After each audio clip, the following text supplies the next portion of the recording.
Wanita hari ini. Wanita hari ini bijak mengatur, mengurus mata wataknya. Usahawan, ibu, istri, permaisuri. Wanita hari ini di zaman modern masih kekalkan adatnya. Dihormati, disayangi, disanjungi. Wanita hari ini. Assalamualaikum, selamat tengah hari, salam sejahtera kami ucapkan kepada anda semua penonton setia Wanita hari ini. Untuk hari Isnin 1 November 2021 bersamaan dengan 25 Rabiul Awal 1443 Hijriah. Bertemankan saya Uyaina Arsyad dan juga Fiza Sabjahan yang dah lama sebenarnya kita tidak bergandingan. Rindu tak dekat saya? Rindulah Fiza. Okey, sebenarnya kami berdua juga rindu dengan anda penonton-penonton Wanita hari ini, dan saya kira hari ini 1 November juga merupakan hari permulaan yang baru. Hari ini hari Isnin dan ramai juga rata-rata dalam kalangan anak-anak maupun adik-adik dari kumpulan A yang bersekolah di sekitar Selangor dan juga wilayah persekutuan dan juga negeri-negeri lain fasa 4 ni yang dah memulakan sesi persekolahan. Ada yang dah bermula semalam untuk kumpulan A. Sekolah berapa hari lepas tu dah cuti kan. Tapi ibu bapa jangan risau kerana walaupun dah mula sekolah, kita di rumah pun dah ikut, dah bagi tahu anak-anak kita untuk mematuhi SOP. Betul. Pihak sekolah juga pasti akan terus memastikan SOP yang telah pun ditetapkan di tahap yang paling baik sekali. Betul Paling seronok ya Ana. Pagi tadi sempatlah borak-borak dengan kawan-kawan dalam bilik makeup semua kan. Macam-macam telatah tau dan Kenapa reaksi anak-anak ni. Maklumlah dah lama tak pergi ke sekolah, nak berjumpa dengan guru-guru dan rakan-rakan. Apa yang comel sekali tu bila nak sarung seluar tu mulalah tak boleh, nak zip lah. Seluar dah jadi senting lah. Jadi ada yang butang tercabut lah. Jadi ibu bapa pun terpaksalah kena beli baju barulah. Ada yang nak kena potong seluar lah. Tapi banyak juga kelonggaran yang diberikan, yang mana selain daripada menggunakan uniform sekolah, ada juga sekolah-sekolah yang membenarkan untuk adik-adik ni pakai baju kokurikulum ataupun pakaian yang sopan dan juga mengikut keselesaan. Betul. Tapi kan Fiza, bila bercakap tentang adik-adik kita ni, kadang-kadang mereka sebenarnya lebih cakna dan peka tentang SOP yang telah pun ditetapkan. Betul. Macam anak buah saya sering kali mengingatkan bila saya balik ke rumah, dia dah ada di rumah neneknya. Halana, dah basuh tangan belum? Bagusnya. Lepas tu Halana, go change your clothes first. Jadi anak-anak kita ni sebenarnya yang mengingatkan kita, mungkin dalam situasi sekarang ni yang kita sudah pun memasuki era ataupun fasa endemik sekarang ni, kadang-kadang kita terlupa sebenarnya Fiza. Dan kita sering menganggapan bahawa kita sebenarnya dah vaksin, kita dah okey. Tetapi jangan sekali-kali leka yang mana walaupun kita sudah mengambil vaksin, tidak mustahil untuk kita masih lagi dijangkiti wabak COVID-19 itu masih lagi ada. Dan ini juga perkongsian nak terus kami kongsikan bersama dengan anda penonton. Suka juga untuk kami ingatkan diri kami, rakan-rakan kami di studio dan juga anda penonton-penonton yang sedang menonton di kaca TV dan juga dalam talian ketika ini, yang mana semalam sehingga semalam kes positif yang dilaporkan sebanyak 4,979 kes. Kalau kita lihatnya, alhamdulillah ada banyak penurunannya. Betul. Tetapi seperti yang Yana katakan tadi, janganlah pula kita lihat nombor tu makin berkurangan, sebab kadang-kadang ni saya cakap diri saya sendirilah. Saya pun juga. Kadang-kadang kita rasa macam dah tak ada apa-apa pula berlaku. Tapi hakikatnya kita harus lagi masih patut patuh dan akur terhadap SOP yang telah pun ditetapkan. 3S tu, 3W tu kena diamalkan selalu. Betul tu. Apatah lagi dah boleh rentas negeri, dah boleh pergi ke luar negara dan sebagainya. Jangan sekali-kali lupa untuk jadikan face mask, basuh tangan, hand sanitizer tu sebagai normal baharu yang saya kira tidak tahulah sampai bila yang kita masih lagi akan bersama dengan 3 barangan ini. Ini yang nak kita ingatkan juga kepada anda penonton. Kalau anda lihat gambar rajah di skrin ini tentang pemakaian pelitup muka, malahan Menteri Kesihatan kita juga dah ingatkan kita tentang kalau kita duduk makan semeja dengan kawan-kawan ke ahli keluarga ataupun di luar tu, lepas kita makan, pastikan kita memakai semula pelitup muka. Saya kira penggunaan pelitup muka ni sangat-sangat penting lah. InsyaAllah ini usaha kita, ikhtiar kita, dan semoga kita dapat melindungi diri kita, keluarga kita dan juga komuniti di sekeliling kita. Kalau nak ambil gambar apa Fiza, jangan ajak orang untuk buka face mask. Ini yang paling penting sebab kadang-kadang kita terlupa sebab buka lah face mask. Tak boleh kita yang harus jadi orang yang mengingatkan orang yang lain. Kalau nak ambil gambar, pakai face mask tu. Betul. Jangan kecil hati tau. Kalau kadang-kadang kami ni dalam keadaan yang selalu serba salah dan terhimpit. Sebab kadang-kadang bila tak nak buka pelitup muka tu, orang kata kami sombong dan sebagainya. Tetapi hakikatnya ini antara perkara yang harus kita caknakan kepada semua, yang harus kita akur dan juga patuh dalam kita menjaga keselamatan diri kita dan juga insan di sekeliling kita. Okey. Itu tentang COVID. Ya, betul. Yana nak kongsikan sesuatu yang menarik tentang 3 malam, apa tu? Ini sebenarnya adalah sesuatu karya agung pengarah tersohor yang melangkaui zaman, Kuasa 3 Malam, menampilkan filem-filem wiraseni Allahyarham Muhammad Khalid. Jadi saksikan Rock 4, Rockers Never Die, esok 2 November pukul 9.30 malam. Lebuh Raya ke Neraka hari Rabu nanti 3 November 9.30 malam. Dan Lang Buana hari Khamis nanti 4 November 9.30 malam. Legasi indah yang tiada tandingannya, khas buat tontonan seisi keluarga, hanya di TV9. Jadi jangan lupa temu janji anda di TV9 untuk 3 malam ini. Naskah-naskah hebat yang akan dikongsikan bersama dengan anda. Okey, kami nak kongsikan sesuatu kepada anda. Pada hari Isnin ini sama-samalah kami nak membawa pemerhatian anda penonton-penonton untuk kita kongsikan tentang satu kisah ini yang bagi saya lain orang lain penerimaannya. Ada orang baca mungkin dirasa kelakar, ada orang baca dirasa tak ada apa-apa. Tapi saya melihat dalam pelbagai perspektif yang mana tentang keikhlasan, kecintaan seorang suami menyayangi isterinya, pengorbanan, kasih dan sayang seorang isteri pula untuk mengandungkan anak dan juga melahirkan zuriat untuk pasangannya. Betul. Ini kisah yang tular baru-baru ini di media sosial, di Facebook, tentang individu ini yang mana ketika hamil tubuhnya melalui banyak perubahan. Yang paling ketara, Yana, dan menjadi kebimbangan adalah pada bahagian wajah, yang mana perubahan pada wajahnya yang berubah menjadi sedikit berusia. Betul. Okey, kita nak kongsikan hari ini bersama dengan individu ini. Kita bersama dengan Nur Ain Muhammad Ali dan juga pasangannya Zaki Izani Ramli dari Kota Tinggi Johor tentang Setiaku di Sini. Assalamualaikum. Apa khabar Puan Nur Ain? Encik Zaki. Wah, yang tu di depan tu siapa tu? Inilah budaknya. Inilah budaknya. Apa khabar? Puan Ain, Cik Zaki sihat? Sihat, Alhamdulillah. Sihat. Okey, sebenarnya Kak Fiza, apabila kisah ini tular, macam Fiza katakan tadi lah, pelbagai reaksi yang diterima oleh masyarakat. Ada yang terkejut, ada yang takut pun ada juga. Tetapi untuk Puan Nur Ain sendiri, setelah 8 tahun menunggu untuk cahaya mata kedua ini, apabila ini terjadi, bagaimana sebenarnya Puan mengharunginya? Apatah lagi ada suami yang memahami di sisi. Mula-mula terjadi benda ni masa kandungan saya 3 bulan. Masa mula tu memang terkejut lah. Sebab tiba-tiba je muka sembab gitu kan. Pergi klinik, cakap dengan doktor. Doktor cakap mungkin hormon. Lepas tu doktor refer ke hospital pakar. Doktor pakar pun cakap saya punya kelenjar minyak terlalu aktif. Macam tu.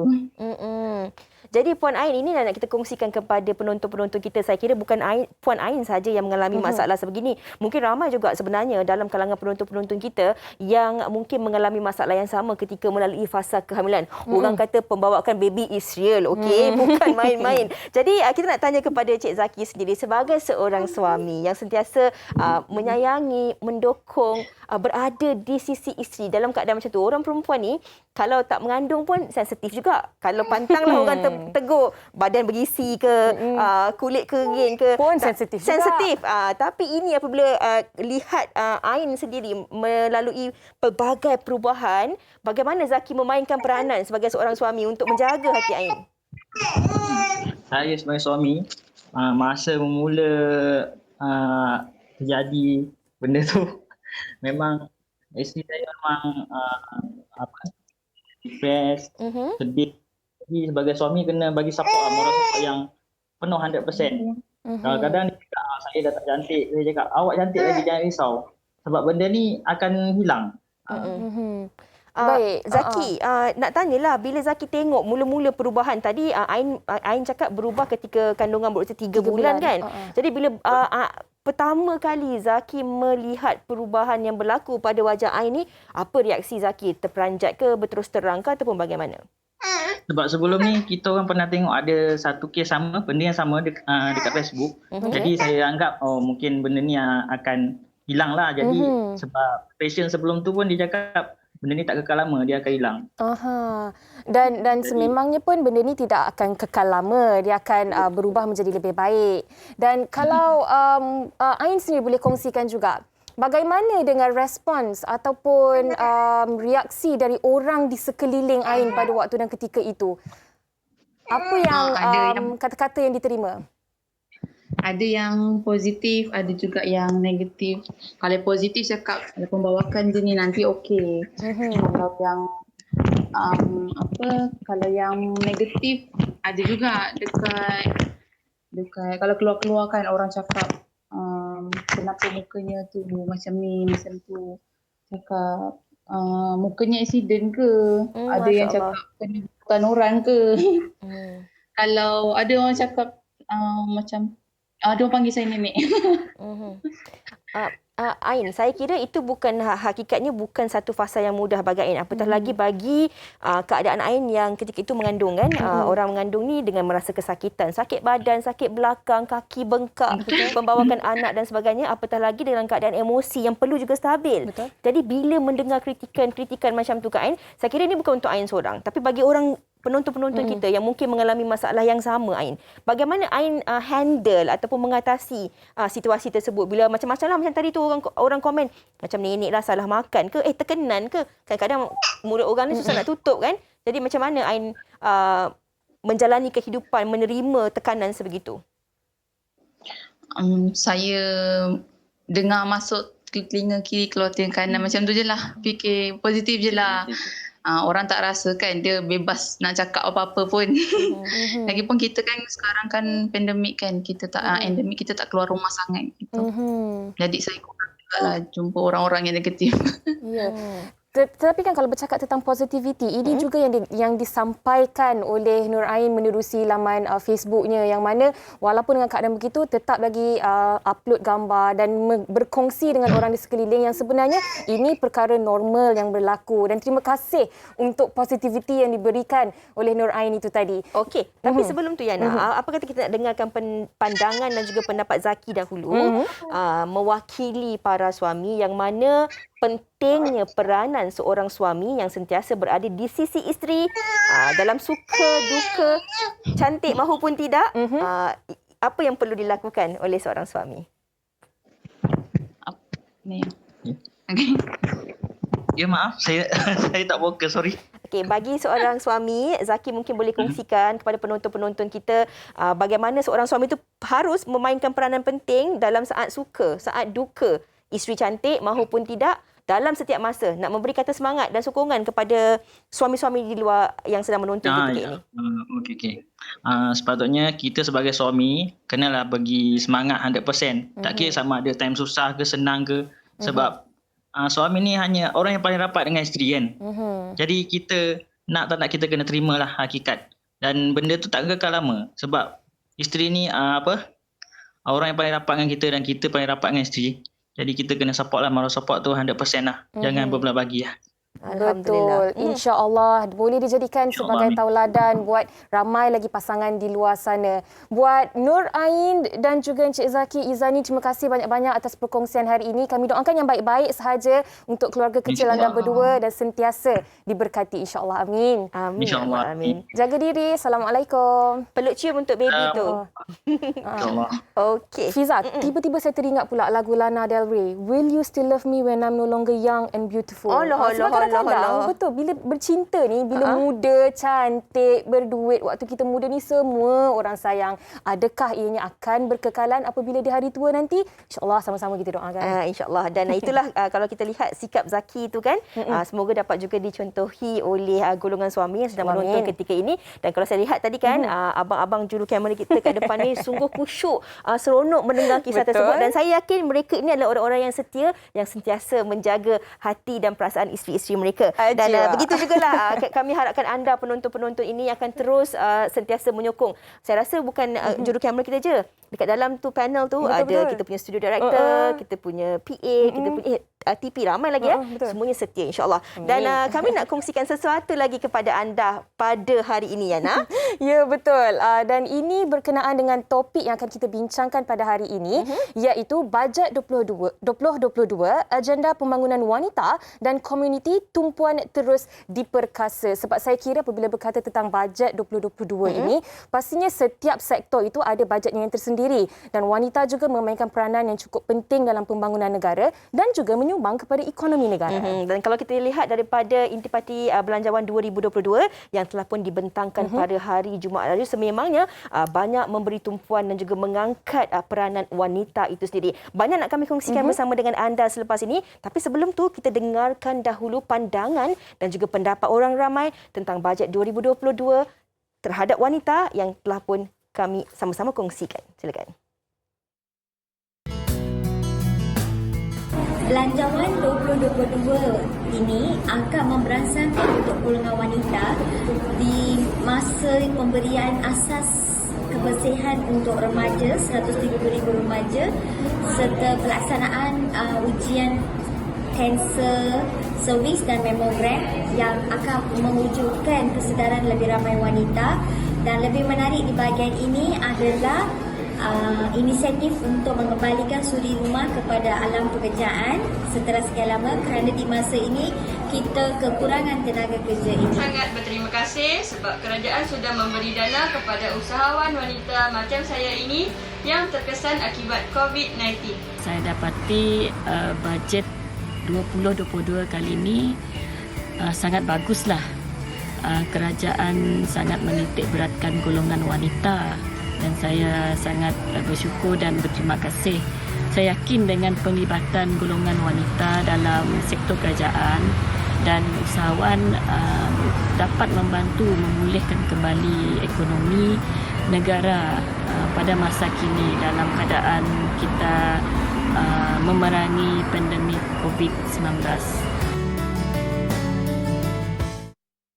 Wanita hari ini, wanita hari ini. Bajet 2022 yang dibentangkan oleh Menteri Kewangan Tengku Datuk Seri Zafrul Tengku Abdul Aziz pada Jumaat lepas nyata memberi nafas baharu kepada golongan wanita.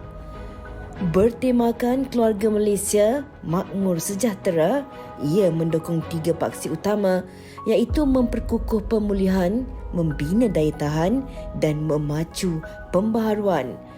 Bajet yang disifatkan mesra wanita dan keluarga ini memberi banyak peluang dan bantuan kepada wanita dalam usaha melibatkan golongan ini dalam pelbagai bidang di Malaysia. Antara intipati bajet kali ini adalah pemberian kit asas kebersihan diri kepada remaja dan wanita dari keluarga B40, bantuan kewangan kepada usahawan yang menjana pendapatan dari rumah, mewujudkan taska di pejabat kerajaan, mengiktiraf peranan wanita dalam memproses membuat keputusan dan memperkukuh kepimpinan serta banyak lagi. Justru jelas dilihat pembentangan bajet 2022 ini mampu memperkasa golongan wanita dan institusi kekeluargaan selari dengan matlamat utama dalam fasa pemulihan semula ekonomi pasca COVID-19.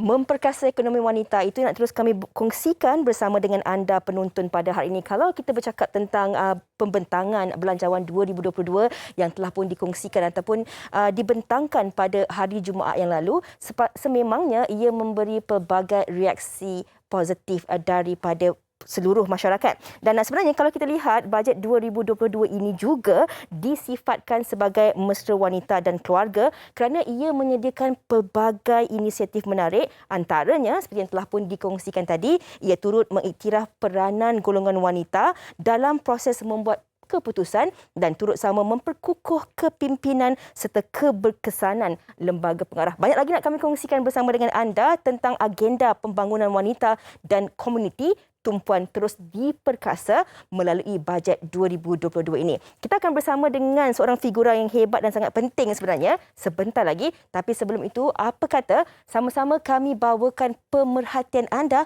terhadap bingkisan ini. Kita saksikan.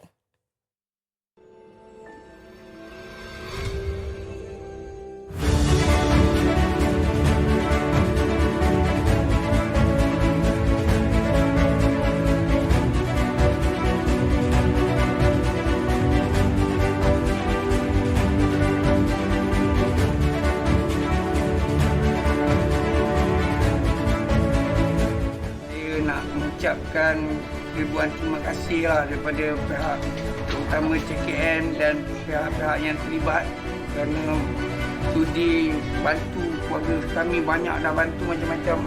Thank you untuk JKN sebab bantuan kita. Terima kasih untuk OKU Kad dapat saya dengan barang masa makanan semua untuk semua orang JKN. Terima kasih. Terima kasih JKN.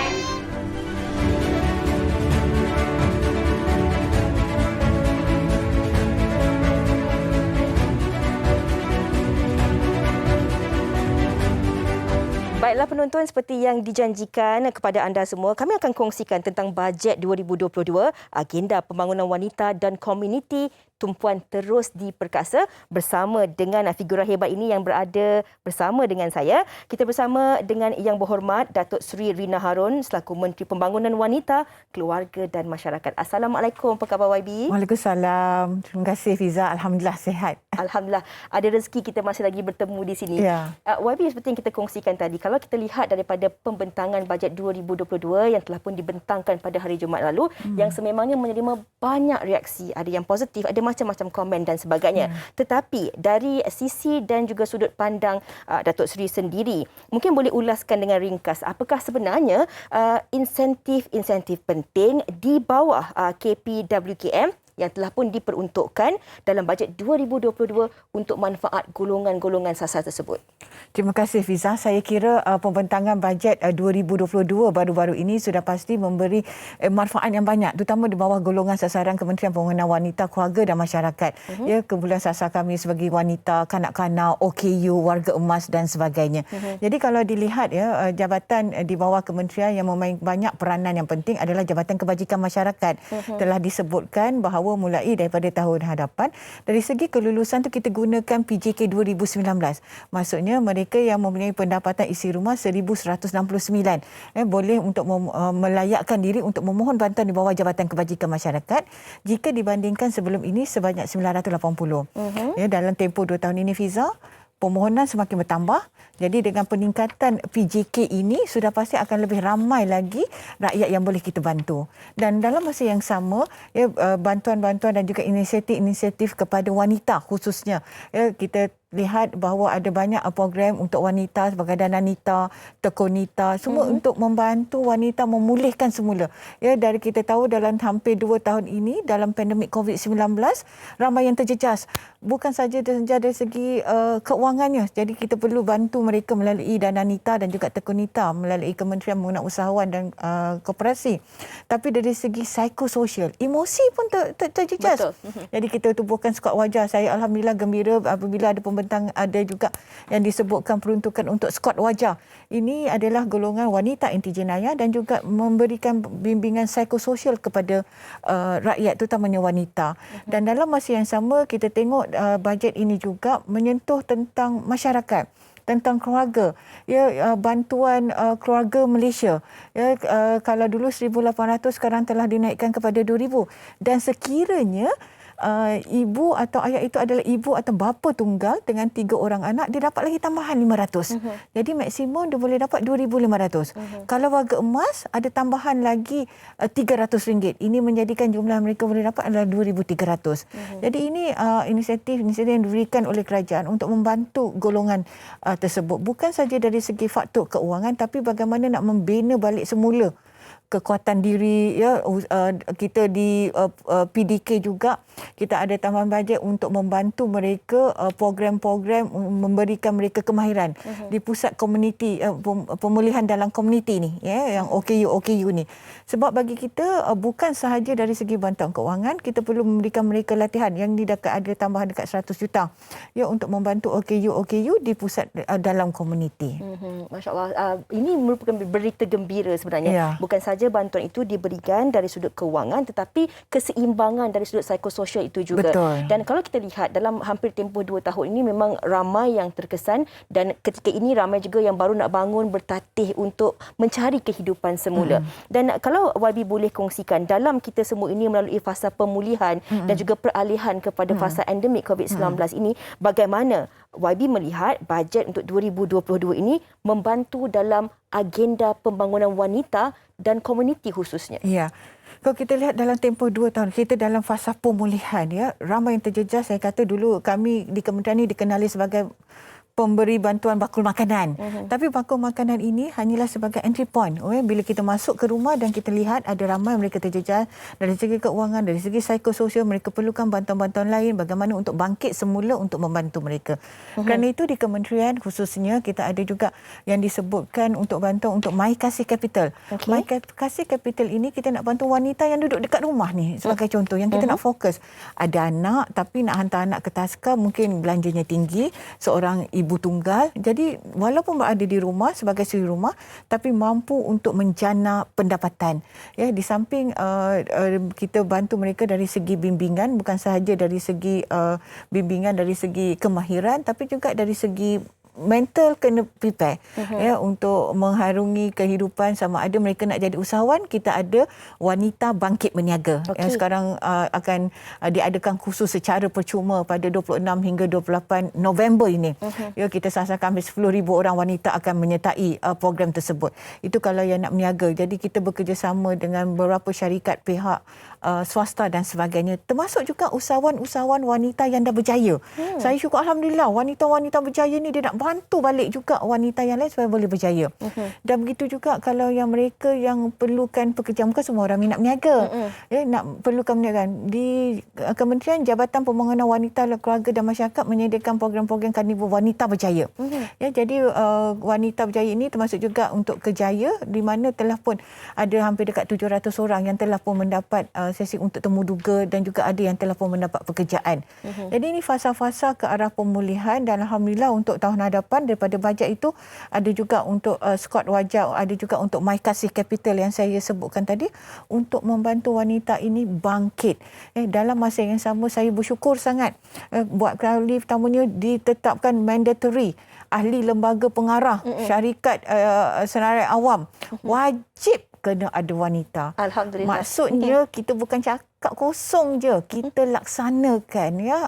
Saya harap lebih ramai lagi wanita-wanita yang akan diberi peluang, kerana saya yakin wanita jika diberi peluang mereka dapat menjalankan tugas dan tanggungjawab dengan baik. Ya, itu yang orang kata YB, tangan yang menghayun buayan juga mampu untuk menggoncang dunia. InsyaAllah. Dan tadi YB ada katakan bagaimana ada banyak program-program yang telah pun dijalankan. Antaranya bagaimana melalui Wanita Bangkit itu mereka yang telah pun berjaya membantu insan-insan lain untuk terus berjaya. Dan kalau kita lihat juga dalam tempoh 2 tahun pandemik ini, selain daripada program bakul makanan yang diberikan, banyak juga kerjasama-kerjasama yang diperoleh daripada syarikat-syarikat swasta dan juga NGO yang dan juga kumpulan-kumpulan sokongan lah untuk memberi sokongan kepada masyarakat. Dan kalau boleh YB kongsikan, kalau kita lihat menerusi pendekatan senegara, bagaimana kita saling berkasih sayang, keluarga Malaysia ini menjaga satu sama lain dalam bajet 2022 ini. Bagaimana YB sendiri merancang untuk memanjangkan kerjasama luar ini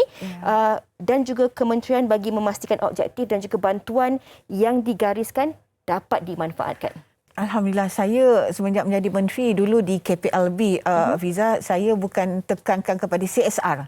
Saya lebih tekankan kepada CSV, Corporate Shared Value. Maksudnya ada win-win situation, ada dari segi economic value untuk membantu daripada jangka masa panjang.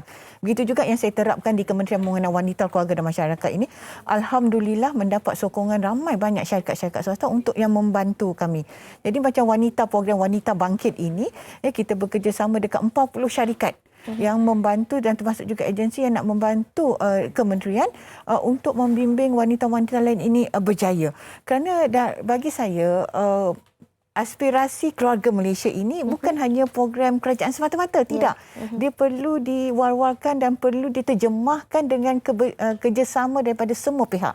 Sama ada masyarakat, syarikat swasta, NGO, pemimpin tempatan dan sebagainya. Barulah kita boleh rasa sebenarnya kita ni semua adalah satu keluarga.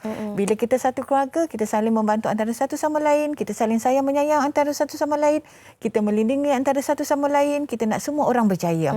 Dan alhamdulillah bukan sekadar daripada syarikat swasta, daripada NGO juga membantu program-program kami di kementerian, kerana saya percaya dalam kita nak menjadi menuju ke arah negara yang lebih maju, makmur dan sejahtera, ianya perlu mendapat penlibatan daripada semua pihak. Semua pihak perlu untuk bersama-sama untuk membantu dalam menjayakan aspirasi keluarga Malaysia ini. Kita melihat dari sisi dan juga sudut pandang YB sendiri, bagaimana peranan seluruh anggota masyarakat bersama-sama dengan kementerian sendiri yang boleh menjayakan aspirasi keluarga Malaysia ini. YB, kalau kita melihat kembali kepada pembentangan bajet 2022 minggu lepas, apakah harapan YB sendiri untuk KPWKM? Ya, alhamdulillah bajet telah pun dibentangkan. InsyaAllah akan diluluskan di Dewan Parlimen nanti, di Dewan Rakyat dan Dewan Negara. Cuma apa yang kita harapkan dari segi pelaksanaan kepada rakyat Malaysia, kepada wanita di luar sana, bajet ni bukan kita sorok-sorok, kita war-warkan. Jadi rebutlah peluang. Banyak peluang yang telah diberikan, kita harap dapat mengambil peluang ini, dan yang paling penting pelaksanaan itu. Pelaksanaan itu penting. Dan YB, kalau boleh YB ulas serba sedikit kembali tentang program Bangkit Semula itu, bagaimana dapat kita bantu penonton-penonton kita wanita yang sedang menonton wanita hari ini untuk mereka terus bangkit daripada kegagalan mereka. Ada yang diberhentikan kerja, ada yang berpisah dengan suami, ada yang melalui pelbagai fasa-fasa kejatuhan dan kegagalan dalam hidup mereka, YB. Dugaan dan cabaran dalam hidup mesti ada. Sama ada kita nak bangun, kita nak teruskan kehidupan ataupun tidak, pilihan di tangan anda. Tapi kami akan bersama-sama dengan semua wanita di luar sana. Saya nak menyuruh supaya bersama-sama kita ada program Wanita Bangkit. Wanita Bangkit maksudnya kita boleh nak berdikari. Walaupun sebelum ini kita ada dugaan dan bercabaran, namun kita ada ramai lagi yang sebenarnya ingin bersama-sama, ingin membantu mereka. Jadi kepada wanita yang berminat untuk berniaga, bolehlah layari wanitabangkit.com dan boleh daftar secara percuma. Ni kalau tidak kena bayar mahal juga, beratus-ratus juga Tapi ni kita berikan kepada wanita supaya mereka dapat menyertai dengan percuma, dan selepas itu dia ada rentetan lagi program. Dia bukan hanya seminar 3 hari itu saja. Lepas itu akan ada rentetan di mana kita akan memberi peluang. Kat situ dah ada usahawan-usahawan wanita yang lain nak membantu, dan lepas itu kita akan pantau dari segi pencapaian mereka selama 6 bulan paling minimum. Sebab yang pentingnya kita nak mereka ni bangkit. Yang pentingnya kita nak mereka ni berjaya. Jadi pemantauan tu sangat penting. Dia bukan one off lah. Dia maksudnya akan ada pemantauan seterusnya. Dan nanti Hari Wanita tahun 2022 kita akan cerita pula kejayaan wanita-wanita ini. Itu kena datang lagi wanita ini. Okey YB, untuk bajet 2022 ini nampaknya juga telah memberikan peruntukan yang agak besar untuk KPWKM. Jadi bagaimana YB akan memastikan bantuan-bantuan ini akan terus sampai, macam YB katakan tadi, dari sudut pelaksanaannya kepada yang benar-benar layak dan tahu di mana harus dituju untuk mendapat bantuan ni. Kadang-kadang YB inilah juga bagi penonton-penonton kita kan, mereka dengar ada bantuan tapi tak tahu nak dapatkan daripada mana. Betul. Kita dengar ada banyak bantuan tapi macam nak dapat pertama kita ada website kita, boleh layari laman web kita. Dalam masa yang sama kita ada juga yang kita tubuhkan pusat sokongan sosial setempat yang baru saya lancarkan, yang secara bergerak, maka yang akan turun ke komuniti-komuniti ini, dia akan memberi bantuan bukan saja dari segi psikososial tapi juga boleh menjadi tempat aduan. Maknanya boleh datang dan di samping itu kita juga telah sedang melatih 100,000 skuad wajah di seluruh negara. Jadi skuad wajah ini wanita anti jenayah, wanita berjaya, adalah yang kita pilih daripada kalangan pemimpin-pemimpin wanita. Bukan saja pemimpin, rakyat, daripada KRT, daripada satuan penduduk. Kita nak empower wanita ini dari segi komuniti, daripada peringkat komuniti lagi. Sebab saya yakin kalau wanita ni di komuniti ini saling membantu antara satu sama lain, maka akan makmurlah negara ini. InsyaAllah. Jadi itu daripada situ juga kita akan berikan maklumat kepada mereka supaya apa pembentangan bajet ini turut dirasai oleh rakyat, bukan hanya dengar atau lihat di kaca TV saja. Masya Allah, itu memberi satu semangat bukan sahaja kepada anda penonton, saya harapkan, tetapi saya di sini, di studio yang merasa sangat bersemangat untuk sama-sama kita bangkit dan membantu wanita-wanita di sekeliling kita. Dan di penghujung perbincangan kita ini, YB, kalau ada sesuatu yang ingin terus disampaikan kepada penonton-penonton kita, golongan wanita khususnya, bagaimana untuk mereka terus mara ke hadapan, yang mana wanita pada hari ini perlu ada wang sakunya sendiri. Mereka juga perlu sentiasa bangkit dan bangun daripada kegagalan maupun kejatuhan, dan bagaimana untuk mereka terus bergerak maju ke hadapan, YB. Ya, anggaplah pengalaman kehidupan kita itu sebagai satu pengalaman yang bermakna untuk kita maju lagi ke hadapan. Bukan saja maju ke hadapan, malah akan meningkat lebih jauh lagi.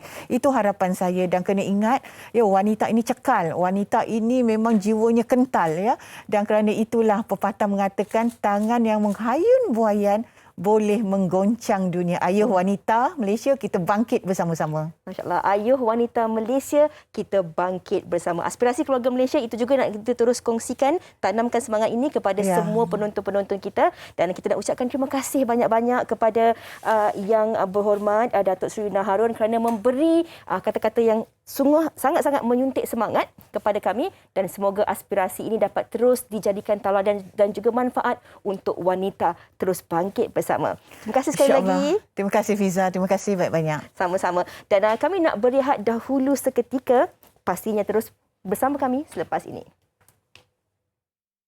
Wanita hari ini. Wanita hari ini. Terima kasih kepada anda yang masih setia bersama kami di Wanita Hari Ini, dan sekarang ni kita nak bersama dengan Nur Masyitah Mansur yang merupakan pengasas dan perunding reka bentuk Kabinet Rumah. Dipersilakan.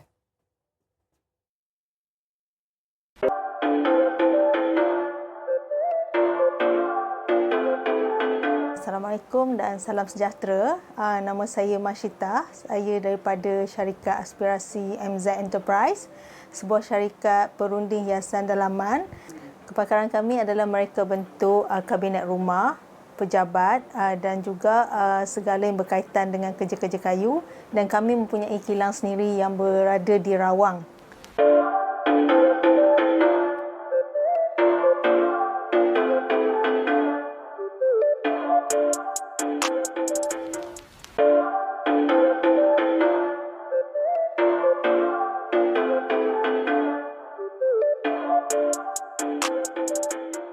Aspirasi konsep adalah satu jenama di bawah syarikat aspirasi MZ Enterprise, di mana saya membina jenama ini pada tahun 2018.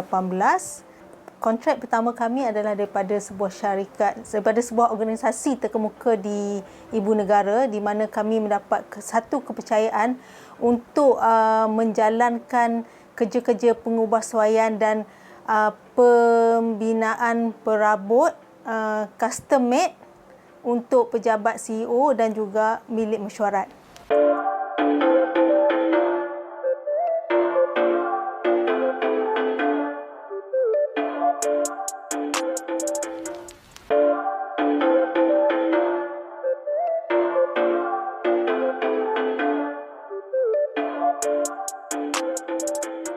Antara projek-projek yang telah kami dilaksanakan adalah kerja-kerja pembinaan perabot pejabat, kerja-kerja pembinaan perabot rumah, kitchen cabinet, wardrobe dan segala yang berkaitan dengan kerja-kerja kayu seperti divider, partition, understairs kabinet dan juga rak kasut selama 4 tahun.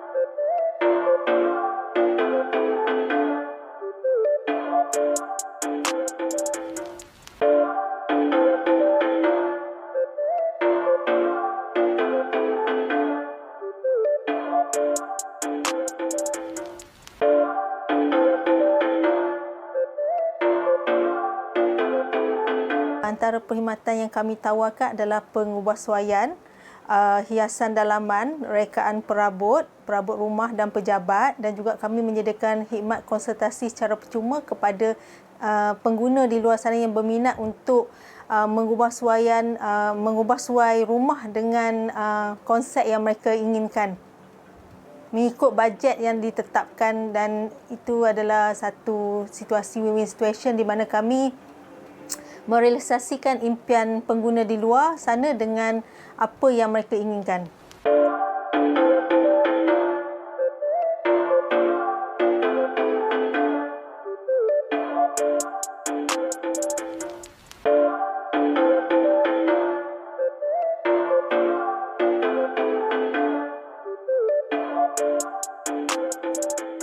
Aspirasi menyediakan pelbagai pakej untuk memenuhi kehendak pelanggan di setiap peringkat, di mana pakej kami bermula dengan harga $29,900 untuk apartmen berkeluasan 1,000 square feet.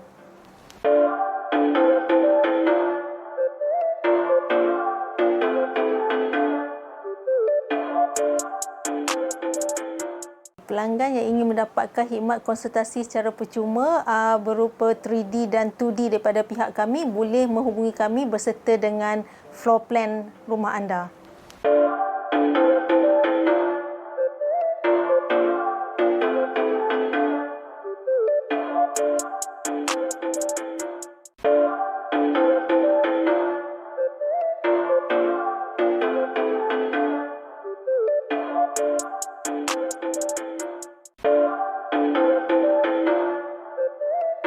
Okey, harapan kami adalah untuk menyediakan perkhidmatan terbaik dengan kualiti produk yang premium kepada bakal-bakal pelanggan kami di luar sana untuk merealisasikan kediaman impian anda dengan bajet yang dipersetujui oleh kedua-dua belah pihak.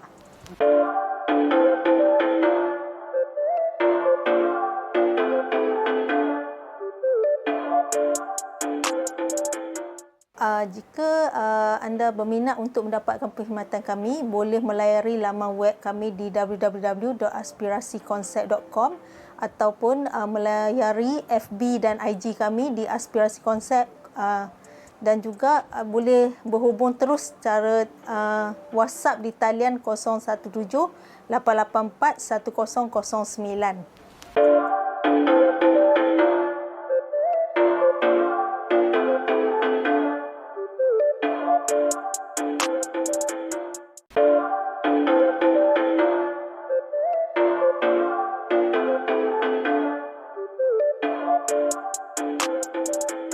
Saya ingin mengucapkan ribuan terima kasih kepada MTIP kerana memberi peluang kepada Aspirasi Konsep untuk memperkenalkan perkhidmatan dan syarikat kami kepada pengguna di luar sana melalui program Wanita Hari ini.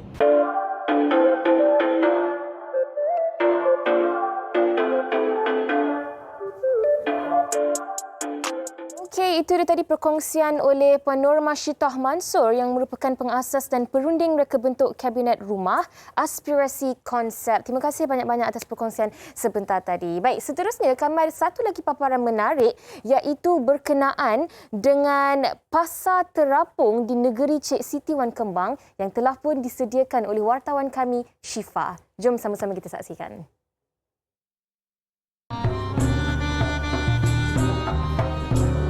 Terkenal sebagai pasar tani pelancongan, Pasar Terapung yang terletak di negeri Cik Siti Wan Kembang ini sememangnya mempunyai keunikannya tersendiri. Pasar Terapung Pengkalan Datu ini beroperasi pada setiap hari Sabtu bermula jam 8 pagi hingga 1 tengah hari. Bukan sahaja, ianya dapat dijadikan sebagai salah satu daya tarikan pelancong, ia juga dapat membuka peluang kepada peniaga mencari rezeki. Macam untuk hari ini kita kita beri kemudahan, kita bantu mengadakan program ini. Jadi melalui program inilah mereka dapat menjana sedikit pendapatan untuk hari ini dan seterusnya, insya-Allah. Dibuka semula pada Sabtu lepas, pasar ini juga turut menerima kunjungan daripada penduduk setempat dan kembali meriah selepas 2 tahun menyepi akibat pandemik COVID-19. Bila ada Pasar Terapung, orang kata ada aktiviti yang orang ramai boleh datang ke sini, dan usahawan-usahawan tempatan, terutamanya usahawan wanita yang berada di Kelantan ni dapat meneruskan kelangsungan hidup seperti biasa.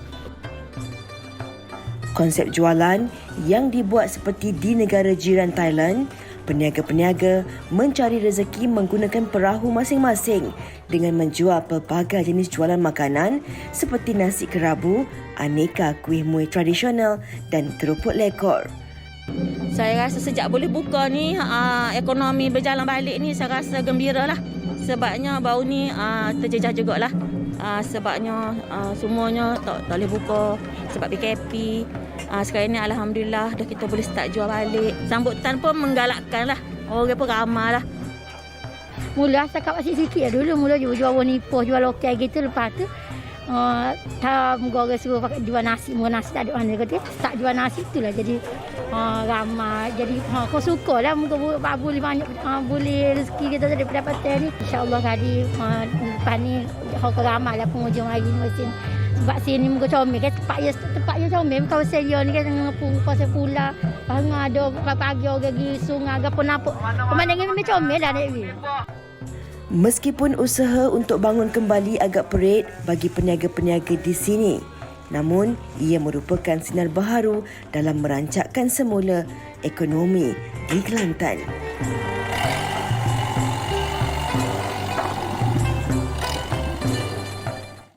Wanita hari ini. Kembali bersama kami di Wanita Hari Ini dan sedar tak sedar kita pun dah sejam kita bersiaran. Sebelum kami berdua undurkan diri, ada sesuatu yang kami nak war-warkan bersama dengan anda tentang Jom Ronda. Ya, kalau pagi tadi anda dah saksikan pelancarannya di program Malaysia Hari Ini, ini kami nak kongsikan kepada anda pelbagai barangan eksklusif, istimewa dan percuma terus di depan pintu anda. Siapa lagi nak hantarkan kalau bukan kru Jom Ronda? Nantikan kru Jom Ronda di rumah anda untuk keriangan seisi keluarga. Kunjungi Facebook dan Instagram Jom Heboh untuk info lanjut mengenai Jom Ronda bersama pelbagai jenama yang diminati dan dipercayai ramai. Baik, itu berkenaan dengan Jom Ronda. Seterusnya saya nak tanya kepada Fiza. Fiza, bila kali terakhir Fiza makan lauk kenduri? Bulan lepas kot. Wah, kenduri siapa tu? Tak, bukan sekarang ni Yana. Istimewanya walaupun tak ada kenduri, walaupun tak banyak lagi kenduri lah. Sebelum ni kita pasal 3 belum ada kenduri kan. Tapi ramai dah orang jual makanan-makanan ataupun lauk kenduri. Ini yang kami nak kongsikan juga bersama dengan anda penonton, yang mana kan ada satu kedai dekat kapal Klang ni. Kalau anda lalu dekat sekeliling tu, anda tengok kemah-kemahnya, anda mesti ingat itu merupakan kenduri kahwin. Tetapi sebenarnya ia adalah warung kenduri kahwin hari-hari. Yang mana pemiliknya membuat warung ini seolah-olah betul-betul ada majlis kenduri kahwin, dan memetik kata-kata pemiliknya. Dia kata nampak macam kenduri kahwin, kadang-kadang ada pelamin, cuma tak ada pengantin je, Fiza. Boleh lah Yana. Kalau siapa-siapa yang rasa mungkin lepas nikah kat pejabat gadis tu tak ada tempat nak majlis, mungkin boleh sewa kat tempat ni. Dan sebenarnya ini ada kaitannya dengan topik kita esok. Yang mana esok kami akan bawakan kepada anda pelbagai aspirasi dan juga menu berkaitan lauk kenduri. Betul tu. Jadi jangan lupa temu janji kita esok pukul 12.30 hari di Wanita Hari Ini. Untuk hari ini saya dan Fiza undurkan diri terlebih dahulu. Stay safe semua. Assalamualaikum. Bye. Ibu istri permaisuri. Dia Pusawati aliran masa kini, dia penyambung warisan Sri Kandi. Dia lemah lembut baik budi pekerti, tapi cekal hati dia tabah berani pendidik puteri dalam hal jati diri. Dia permaisuri kepada si suami, kepada anaknya. Dia ratu di hati, tunggak keluarga. Kalau bukan dia siapa lagi? Wanita hari ini bijak mengatur, mengurus mata wantanya. Usahawati, ibu istri permaisuri. Wanita hari ini di zaman moden masih kekalkan adatnya. Dihormati, disayangi, disanjungi. Dia Pusawati aliran masa kini. Dia penyambung warisan Sri Kandi. Dia lemah lembut baik budi pekerti.